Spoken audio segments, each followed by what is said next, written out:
জিহাদ আল শামস তারা করিগু আইসিস এর লগে সম্পর্কিত এটা কি তা আপনি কি তা কইরা Well, I mean, the police have declared that he is a member of ISIS, and the amazing police work they did was to pick up the phone when he called them and told them that he was a member of ISIS, so they assume that he is.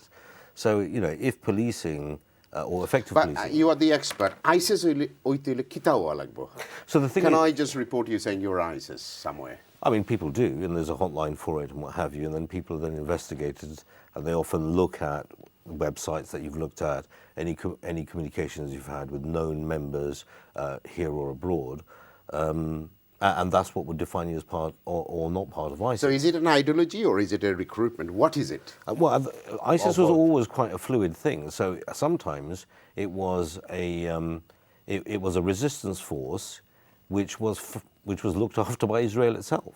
So you know you had ISIS fighters who, when they were harmed in the arena, they would be shipped off to Israel to be patched up and sent back into the field.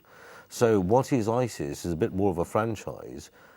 where do you get that information from Well, from senior members of the Israeli military who admitted it on television repeatedly. Okay. But where we have what is ISIS now? Well, this individual, there will need to be an investigation because he strapped what appears to be some milk cartons around his but waist. where do these people find that one Muslim have to go and kill another non-Muslims where do they find this ideology Well, I don't think it's an ideology. What is it? I mean, unfortunately, I'm in criminal law, and we have Muslims killing Muslims all the time for drugs, money, or you know, over a girlfriend. So the fact that Muslims do terrible things to one another, and one guy who is yet to be assessed about his mental health or what he was intending, went and killed somebody else, is part and parcel of unfortunately living in a society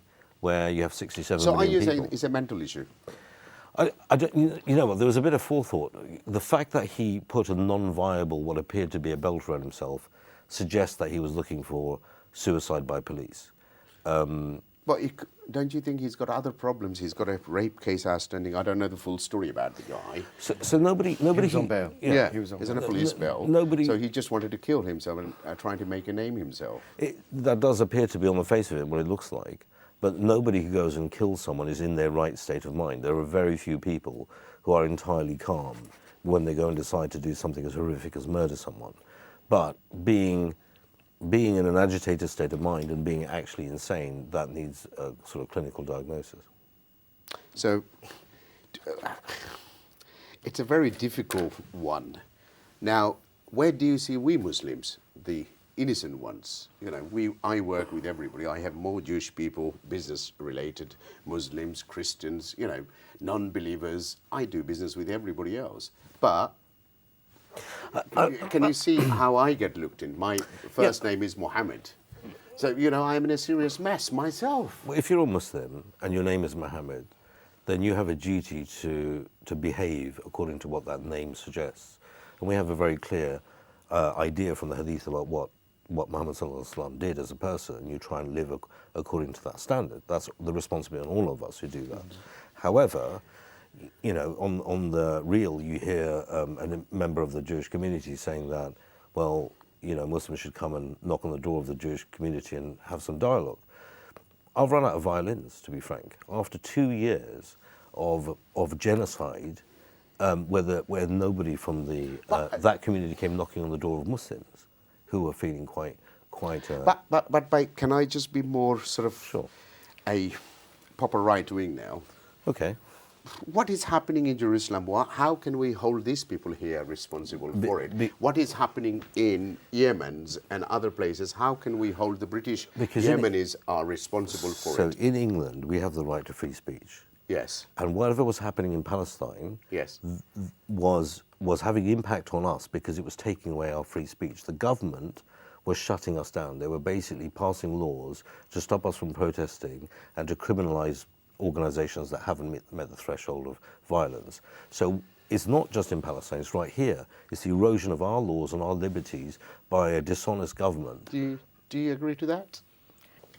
To an extent. I mean, to Okay. an Or extent, at least I you think, do I that.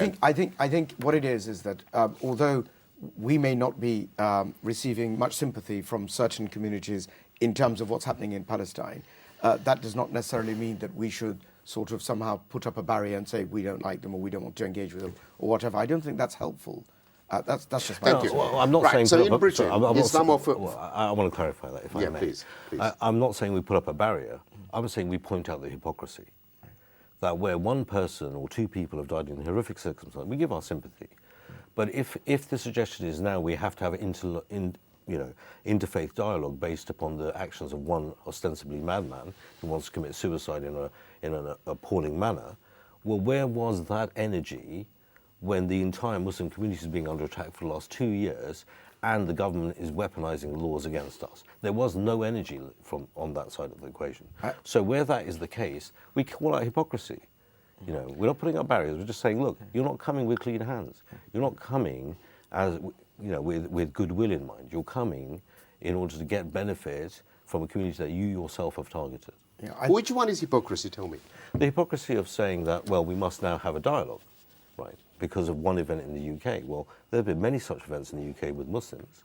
There have been the murder of Muslims outside a mosque by Polish and Eastern European murderers, but we haven't seen that energy, not from our government and not from other communities that may have been involved. So Keir Starmer recognized Palestine as a state. Do you call that as a hypocrisy as well? Well, I mean, you could recognise Chernobyl as a town after it's been blown up, right? So you're saying nothing is good for us? no. What is left of Gaza? Yeah. Yeah. Nothing. What Mostly is bomb left of shells. Gaza? So to recognise a war zone after it's completely been decimated is when you could have done something about it before. Okay, When you've done my something about it subject is before. going far. Yeah, sure. I'm trying to pull it back. So in England, Islamophobia is gone sky high, rocketed. So people like them goes and do something in a synagogue. That's going to be triple now. It's not going to help. Yeah, sure. Yeah. So what do we do? But the thing is as a community, what can we do? Yes. That's the question to you now. So the question is, do we go and report anyone that we think of as suspicious? And unfortunately, we've seen that in the Manchester bombing attack, which was the Ariana Grande concert. Many people had reported the individual who was involved in for that bombing to the police and to the authorities. But that still went off and took place. Yeah, but police don't have enough sources. But that's because we have. I have to be in favour of police because sure. I know a few friends and colleagues. Sure. Their works in police force. They don't have enough resources. They don't have the money. We don't blame the police because it is about resourcing and it's also about how the law's been weaponised. Now, if the police in London have to be called in from Wales and the north in order to arrest old ladies and priests because they're holding a placard, that's a government issue.